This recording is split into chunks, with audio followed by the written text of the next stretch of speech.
बात अगर हम करें अगले क्वेश्चन की, तो हमारा अगला क्वेश्चन था 0 से लेके 2 ग्रेटेस्ट इंटीजर में एक्स स्क्वायर है। ग्रेटेस्ट इंटीजर में एक्स स्क्वायर दिया हुआ है, लिमिट दे रखी है 0 से लेके 2 तक की। अब यहाँ पर समझिएगा एक्स स्क्वायर दे रखा हुआ है, लिमिट मतलब x की वैल्यू हमारे पास 0 से लेके 2 तक है।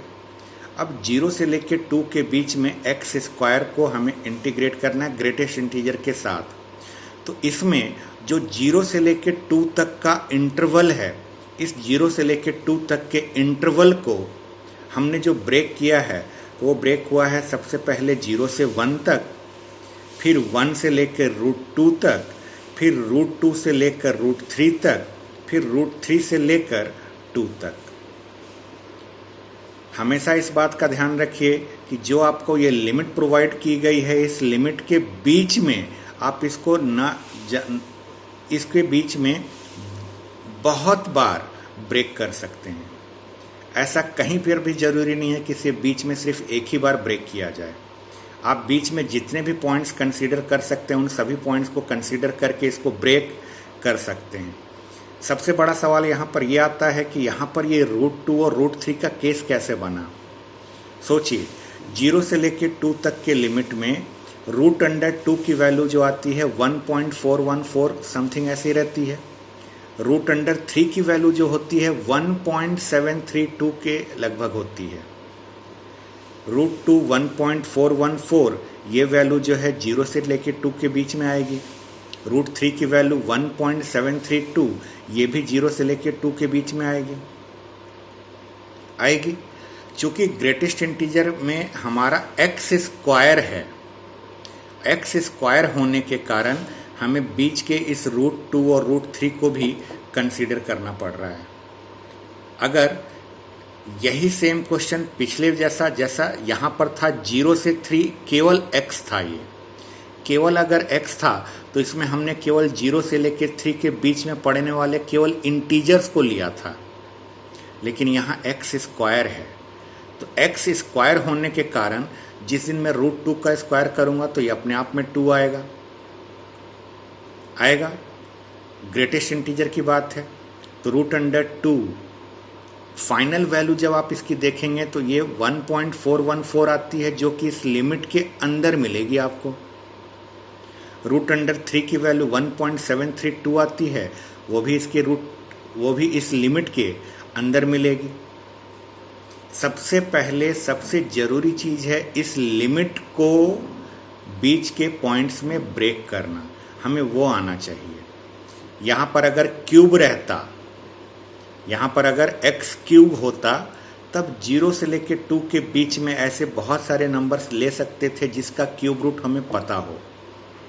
√2 और √3 की वैल्यू हमें पता है। अब आप सोचेंगे कि √2 और √3 ही क्यों लिया गया। इसके अलावा भी तो बहुत सारे नंबर्स, बहुत सारे पॉइंट्स ऐसे थे जो 0 से लेकर 2 के बीच में आते हैं। बहुत सारे पॉइंट्स हैं, लेकिन उनकी एग्जैक्ट वैल्यू हमें पता नहीं है। जिनकी हमें एग्जैक्ट वैल्यू पता है, हमने सिर्फ उसी केस को कंसीडर किया है।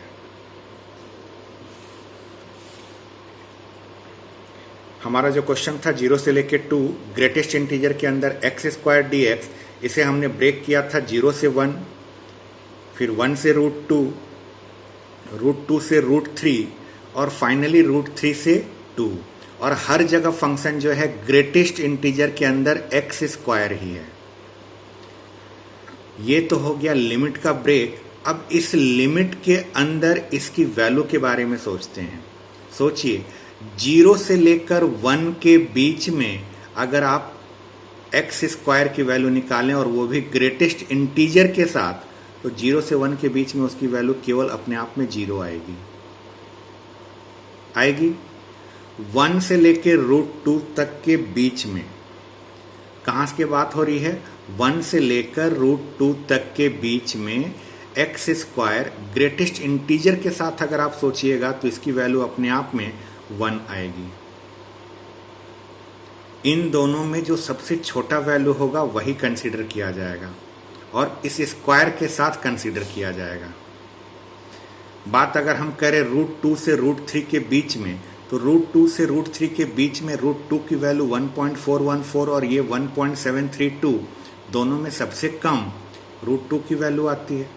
√2 की वैल्यू 1.414, 1.414 का जब आप स्क्वायर करेंगे,